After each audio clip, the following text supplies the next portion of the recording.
6 अक्टूबर और 7 अक्टूबर, ये दोनों ही दिन शरद पूर्णिमा के दिन हैं। इन दो दिनों में से कौन सा दिन शरद पूर्णिमा का दिन रहेगा, इसके बारे में जानेंगे और साथ ही इन दो दिनों के तुला राशि फल के बारे में जानेंगे। जय माता दी दोस्तों, आप सभी का स्वागत है हमारे यूट्यूब चैनल में। इस वीडियो में मैं बात करूंगी इन दो दिनों के तिथि, नक्षत्र, योग और उनके प्रभाव के बारे में। तो देखिए, 6 अक्टूबर से ये जो तिथि है, पूर्णिमा तिथि है, वो सुबह से प्रारंभ हो रही है और 7 अक्टूबर की सुबह तक रहेगी। यानी कि 6 अक्टूबर की सुबह 11:24 से ये पूर्णिमा तिथि प्रारंभ होगी और 7 अक्टूबर की सुबह 9:35 तक रहेगी। अब चंद्रमा के जब चंद्रमा निकलता है उस दिन के, यानी चंद्रमा की रात्रि से हम पूर्णिमा तिथि देखते हैं। तो ये जो शरद पूर्णिमा तिथि है, ये 6 अक्टूबर सोमवार के दिन ही रहने वाली है। इस दिन ही इसका व्रत किया जाएगा। 16 कलाओं से परिपूर्ण चंद्रमा की आराधना और कुछ उपाय इसी दिन किए जाएंगे। बाकी अगर योग की हम बात करें तो 6 अक्टूबर को देखिए चंद्रमा रहेंगे मीन राशि में शनि के साथ, हालांकि रात्रि में इनका राशि परिवर्तन हो जाएगा मेष राशि में। योग सर्वार्थ सिद्धि योग बनेगा, अमृत सिद्धि योग बनेगा, इस तरह के योग भी बनने वाले हैं। और साथ ही इस 6 अक्टूबर के दिन और भी कई ऐसे योग बन रहे हैं, जैसे वृद्धि नाम का योग भी इस दिन बनने वाला है। इसका भी लाभ आपको देखने को मिलेगा। तो इन योगों में कैसे ये 2 दिन रहेंगे, क्या उपाय आप कर सकते हैं, क्या चीज़ें आपके लिए फ़ायदेमंद रहेंगी, चलिए जानते हैं विस्तार से। आगे बढ़ने से पहले छोटा सा ही निवेदन है, चैनल पर पहली बार आए हैं, अभी तक चैनल को सब्सक्राइब नहीं किया है तो ज़रूर कर लें। तो देखिए, 6 अक्टूबर की मैं सबसे पहले बात करती हूँ। अब ये जो दिन है, जैसा कि हम सभी को पता है कि ये पूर्णिमा तिथि का दिन है। इस दिन शरद पूर्णिमा का दिन मनाया जाता है, जिसको कोजागरी पूर्णिमा भी कहा जाता है। अब इस दिन चंद्रमा 16 कलाओं से परिपूर्ण होता है। ये दिन स्नान दान करने के लिए, माँ लक्ष्मी की आराधना करने के लिए बहुत ही महत्वपूर्ण दिन है। और कहा जाता है इस दिन माँ लक्ष्मी रात्रि में पृथ्वी पर विचरण करती हैं, इसीलिए रात्रि में जागरण किया जाता है। अब देखिए, यहाँ इस दिन आप दिन की शुरुआत माँ लक्ष्मी की आराधना करने के साथ करें। शाम को चंद्रदेव को अर्घ्य भी दें और माँ लक्ष्मी के मंत्रों का जाप भी करें। साथ में एक और ख़ास चीज़ होती है इस दिन, कि इस दिन खीर बनाकर रात्रि में चंद्रमा की किरणों के सामने रखी जाती हैं और सुबह उसको ग्रहण किया जाता है प्रसाद के रूप में। तो इस कार्य को भी आप ज़रूर करें। अब राशिफल की बात करें तो हेल्थ के हिसाब से अगर ये दिन हम देखें तो आपके लिए, हेल्थ के लिए बहुत अच्छा ये दिन बना हुआ है। आप अपनी सेहत में इम्प्रूवमेंट देखेंगे। अगर सेहत खराब चल रही थी तो वैसे आप बड़े एनर्जेटिक रहेंगे। बहुत अच्छा दिन है, अपने मानसिक तौर पर भी और शारीरिक तौर पर भी, दोनों ही तरीके से बहुत अधिक एक्टिव आप रहने वाले हैं। अपने ऊपर ध्यान देंगे, अपने लुक्स पर ध्यान देंगे, अपने लुक्स को सुधारने पर ध्यान देंगे। और देखिए, जीवन में जब हम कुछ निर्णय लेते हैं ना, कई बार होता है कि हम अपने जीवन के जो हमने कुछ अच्छे निर्णय लिए, कुछ बुरे निर्णय लिए, कई बार हम सारी चीज़ों को इग्नोर कर देते हैं। लेकिन ये ऐसा समय होगा जब आप अपने लिए कुछ समय निकालेंगे और अपने कुछ लिए गए निर्णयों पर आप ध्यान दे पाएंगे। अपने मन से बेहतर काम करने के इच्छुक आप रह सकते हैं। बहुत बेहतर महसूस भी होगा आपको। आपके द्वारा प्राप्त किया गया ज्ञान आपको अपने जीवन के कई हिस्सों में आपको आगे बढ़ने में मदद करेगा। आपके अनुभव वो आपको बहुत मदद करेगा।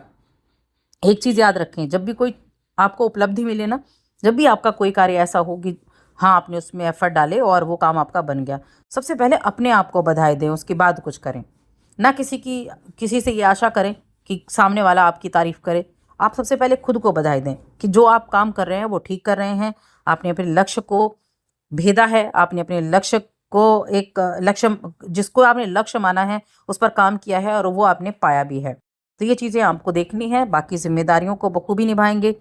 आपको अपने कार्य के द्वारा अच्छी उन्नति के अवसर भी मिलते हुए दिखाई देंगे। इसका फ़ायदा आपको अपने में और सुधार लाने के लिए ज़रूर करना चाहिए। तो चीज़ें बेहतर भी हैं। और देखिए, आपकी राशि के स्वामी कौन होते हैं? शुक्रदेव होते हैं। और शुक्रदेव क्या है? माँ लक्ष्मी के उपासक हैं। ये दिन आपके लिए बहुत ज़्यादा महत्वपूर्ण है। आप इस दिन अगर हो सके तो कमल गट्टे की माला से ओम महालक्ष्मी नमः इस मंत्र का जप कर सकते हैं। श्री सूक्त का पाठ कर सकते हैं। बहुत अच्छे रिजल्ट आपको उससे देखने को मिलेंगे।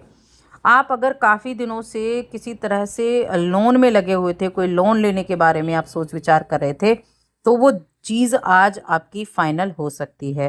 यानी कि आपको लोन मिलने की गुड न्यूज़ मिल सकती है। पारिवारिक उत्तरदायित्व हैं आपके, वो बढ़ जाएंगे, लेकिन इसमें आप हर एक चीज़ में बैलेंस बहुत अच्छे से बनाना चाहते हैं। शुरू में हो सकता है आपको थोड़ी तकलीफ हो, आपको लगे कि इतना काम का प्रेशर आपके ऊपर डाल दिया है, लेकिन आप फिर भी अपने उस काम पर पूरा फोकस कर पाएंगे। अगर आप बिजनेस में कोई नए पार्टनर को जोड़ने के बारे में सोच रहे हैं, तो आप ये ज़रूर तय कर लें कि जो पार्टनर है वो आपकी उम्मीदों पर खरा उतर सकता है या नहीं। ऐसे पार्टनर को चुनें जो आपके जैसा हो, जो आपकी सोच से मेल खाता हो। देखिए, वैवाहिक जीवन बहुत अच्छा है इस दिन। जीवन साथी के साथ बहुत अच्छा दिन आपका गुजरेगा। प्रेम जीवन के मामले में भी आज का दिन बहुत अच्छा है।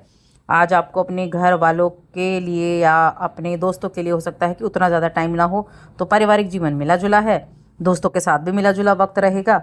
लेकिन आपके अपने जो रिश्ते, जो शादीशुदा लोगों के लिए जो अपने जीवन साथी के साथ रिश्ता है, वो बहुत शानदार होने वाला है, बहुत ही अच्छा रहेगा। अब बात करते हैं 7 अक्टूबर के बारे में। देखिए, 7 अक्टूबर एक तो चंद्रमा राशि बदलेंगे। चंद्रमा राशि कहाँ बदलेंगे? सप्तम में आ जाएंगे, मेष राशि में आ जाएंगे। एनर्जी वाली राशि है, नई शुरुआत की राशि है। तो बिजनेस में कुछ नया करने की कोशिश आप कर सकते हैं, या कुछ नया करने का मन में विचार आए। क्यों ना आप बिजनेस में कुछ नई चीज़ें जोड़ी जाएं, कोई नया प्रोडक्ट रखा जाए, किसी नए आइटम को आप लेकर आने के सोच विचार करने लगें। साथ में आप अपने अपने आप को लेकर बहुत अधिक सोच विचार करने वाले होंगे। आप कैसे दिख रहे हैं, या किसी फंक्शन में आपको जाना है तो आपको कैसा लगना चाहिए, इस चीज़ पर बहुत ज़्यादा आपका ध्यान रहेगा इस दिन। जीवन साथी के साथ अच्छा समय है, जीवन साथी के साथ अच्छे से आप दिन बिताने वाले हैं। और पार्टनरशिप में आप कोई काम करते हैं तो वहाँ भी चीज़ें जो हैं वो बेहतर दिख रही हैं, ठीक-ठाक वहाँ भी आपको रिज़ल्ट मिलता हुआ दिखाई दे रहा है। बिज़नेस करने वाले लोगों के लिए ये दिन अच्छा है। 6 अक्टूबर की तुलना में 7 अक्टूबर का दिन ज़्यादा अच्छा बना हुआ है। इसके अलावा कोई अगर आप होटल से जुड़ा हुआ काम करते हैं, रेस्टोरेंट वगैरह से, यानी फूड से जुड़ा कोई काम करते हैं, डेयरी प्रोडक्ट से जुड़ा काम करते हैं, तो आपके लिए अच्छा दिन है। आपकी इस दिन आमदनी बढ़ने के योग बने हुए हैं, यानी जितना आप कमाते हैं उससे ज़्यादा आज आपको बेनिफिट मिलने वाला है। जो जॉब कर रहे हैं उनके लिए भी ठीक-ठाक रहेगा। ठीक-ठाक उनके लिए भी दिन जो है वो रहने वाला है। अब देखिए, यहाँ एक चीज़ और है कि जो चंद्रमा है वो सप्तम में है, और जो सप्तम भाव के स्वामी हैं वो आपकी राशि में बैठे हैं, अपनी राशि पर दृष्टि भी डाल रहे हैं। तो एनर्जी का ना एक ऐसे कहते हैं ना कि एनर्जी ऐसे फ्लो होगी आपकी कि उसको सही दिशा में आपको ले जाना होगा। एग्रेशन ना बढ़ जाए, गुस्सा ना बढ़ जाए, और ये गुस्सा आपके जीवन साथी, आपके बिजनेस पर ना निकल आए। इसका थोड़ा सा आपको ध्यान ज़रूर रखना है। साथ में ये आपको पॉजिटिव इफेक्ट क्या दे सकता है कि आप जो जो भी आप एफर्ट कर रहे हैं उसमें आपको बहुत अच्छे से रिजल्ट मिल जाए। आप इतने एफर्ट के साथ काम करें कि आपका काम बोले कि हाँ, उस व्यक्ति ने ये काम किया, या ये व्यक्ति बहुत काम का है। ऐसी चीज़ें आपके लिए रह सकती हैं। अब उपाय क्या करने हैं? तो दोनों ही दिन के लिए उपाय देखिए, मैं एक ये ही बताने वाली हूँ आपको कि दोनों ही दिन आपको माँ लक्ष्मी की आराधना करनी है, माँ लक्ष्मी के मंत्र का जप करना है, और माँ लक्ष्मी को दूध की बनी खीर का भोग लगाना है, और आपको खुद भी खाना है। ये आपको 6 तारीख को करना है, खीर का भोग लगाने का काम। बाकी माँ लक्ष्मी की आराधना करना, श्री सूक्त का पाठ करना आपके लिए बहुत उपयुक्त रहेगा। तो बस आज की इस वीडियो में इतना ही।